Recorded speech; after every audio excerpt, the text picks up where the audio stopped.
As Hamilton School District looks to the future, we realize there will be questions and concerns as we ask the community to support a bond and levy. One of the most frequently asked questions is, what about Washington? Weren't you going to sell it?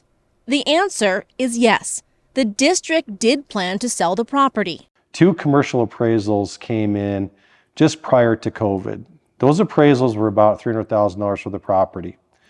We felt that that was actually a very low selling price and did not think that was being very fiscally responsible to the taxpayer. At the same time, the district learned that we could run a 4-year-old program, which is now known as early kindergarten.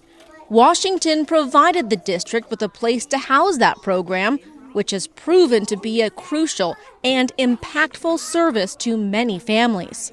You're looking at how much you're going to get and actually selling it based on what you could do for the community. And it made so much more sense to serve the community needs of childcare. The amount of money that may have saved those families over several years, not just one, but several years, far exceeds what we would have gained by selling that for $300,000 at that time. And I'm glad we didn't sell it at that time. I think that building is worth considerably more now today and has served the community well. It served the community well when we had a tough time with childcare. Now, several years later, the property has likely tripled in value, which aids the district as we look to consolidate. Now, long-term with Washington, we are looking at consolidation. We want to run that 4-year-old program. We want to run it somewhere, and maybe Washington and maybe somewhere else.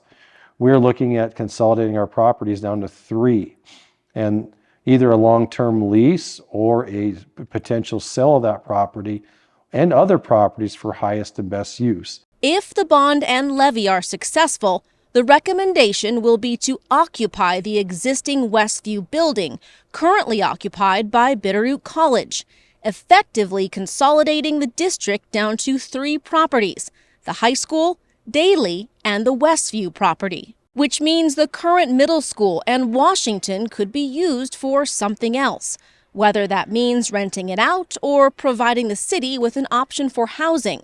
It's something the community can decide together. What's the best and highest use? And I think there are key community members that would have some great ideas, and we would come up with something in a way that was thoughtful and not just to serve an answer today, but actually could be strategic and thought out as what is actually the best thing for this school and this community. For more information on the bond and levy, go to hsd3.org. Together, we can build a future that supports our kids, our schools, our town.